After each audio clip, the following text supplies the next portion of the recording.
Hello everybody, it's Tim here again, here another movie review, this time for 28 Years Later, The Bone Temple. No, I did a review for 28 Years Later, the first one, and I gotta say, I just thought that one was like alright. It's like a 2.5 out of a possible 5. This one, I'd have to give it a 4 out of 5. I actually thought it was great. It's still not as good as the first 28 Days Later, but I do think this is probably the second best one in the series, easily. Even though I like 28 Weeks Later. I know it's a divisive film, but I remember enjoying that one. Maybe I need to watch it again, but I do remember enjoying it. Ralph Fiennes comes back in this as the doctor from the last film, hence the name Bone Temple, his place pretty much where he's got all the skeletons and everything fixed up. You got the Jimmy gang who showed up at the end of the last one, who are the villains here, really. The infected are like kind of like an afterthought, except for the character Samson, who is like the alpha infected from the last one, who the doctor is pretty much treating and humanizing him, and eventually he cures him from the looks of it by the end of the film.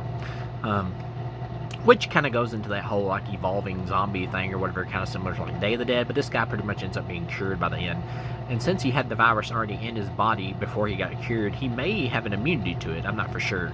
Well, I guess we'll have to wait for like the third film to see that. The Jimmy gang, the Jack O'Connell, the dude from Sinners, who played the villain in Sinners, pretty much playing the same like kind of crazy villain here. He does a great job playing an asshole here. And the Spike kid from the last one, he takes a back seat here. Like, he's still important to the plot, he's still there, but he's a back seat here. The stars of this movie and who this movie is centered around is Jack O'Connell as Jimmy and Ralph Fiennes as the Dr. Kelson. And they're really good here. They're both great performances, and the humanizing of the guy who like played Samson or whatever, and his character, the humanizing of the character, I mean, the dude did a great job as that character. You get this scene where the Jimmy gang is like skinning these people and everything. It's graphic. It's not super bad or whatever compared to like some stuff I've seen in Saw films or whatever, but it is graphic and it gets the point across. Some of the other people who are there though, like there's like a pregnant lady there manages to kill like one of the Jimmy gang, and then the dude who was in a fight with one of them managed to set like one of them on fire. The pregnant chick gets away pretty much when they get to the end of it. The leader of the gang, or whatever, Jack O'Connell, he wants to like prove to his gang to keep him under control or whatever that he's like the son of Satan, and he keeps calling him Old Nick. And so he gets Dr. Kelson to like tries to get him to like pose as Satan, and he actually does, and he uses like drugs and stuff to like blow in their faces to make them more tripped out and everything, to try to convince them that he's, you know, actually the devil. And Jimmy's his son. But then when he notices Spike there in the group, he like turns it around on him and tries to get him to like crucify Jimmy. And then there's this one member of the gang named Jimmy Inc. Like all the gang members' names are Jimmy, but with a different last name or whatever. And one of them's name is Jimmy Inc. And that's the one that kind of Spike kind of befriends. You see this one has a little bit more humanity to him, and they kind of pretty much befriend Spike, and they realize everything's a sham.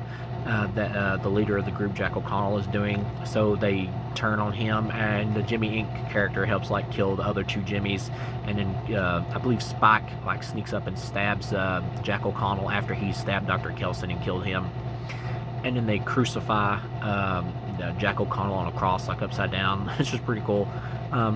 Good imagery for the movie, for this being like a horror drama. But yeah, this is really more about man's inhumanity against man. The main villains here are the Jimmy gang. The infected are like a background thing, because pretty much the people here like know how to deal with them and survive against them and everything, so they're not really much of a threat. So the main villains are the humans, really. The Jimmy gang, they're the villains here. The story's based around them and Dr. Kelson. And you get like this, Ralph Fiennes does like this big musical number. It's like an Iron Maiden 666 number, the Beast song, I think. It's pretty cool and psychedelic, and it's really fun how he does it. But yeah, overall, when you get to the end and Ralph Fiennes, his character dies, Jack O'Connell kills him, and then Jack O'Connell gets crucified. I will say you see like an infected, or I think it's an infected, like jump over like Jack O'Connell, and the film cuts like while he's hanging on the cross, and so you just kind of assume that he died, but they don't really show it, so he could have survived and could show up in the next film if they wanted to bring him back. But at the same time, though, it was just kind of weird that they just cut away.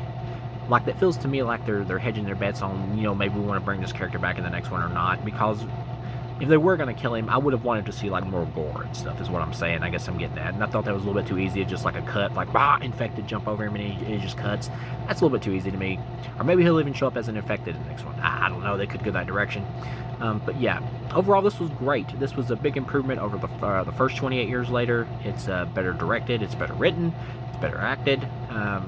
well, I wouldn't even say better acted. It just has more interesting characters with Jack O'Connell villain and everything, and focusing like directly on like Ray Fiennes' Dr. Kelson character and putting them in the forefront just makes it more interesting, and having the Spike character take a back seat.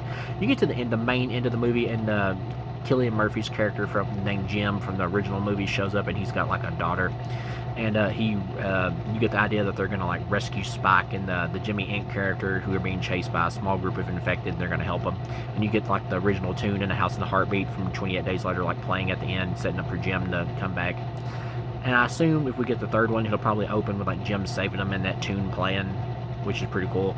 But yeah, overall, this was a 4 out of 5. This was a great film. If you enjoyed the first one, I definitely think you'll like this one. And if you didn't like the first 28 years later, I mean, then I still think you'll like this one, because this is an improvement.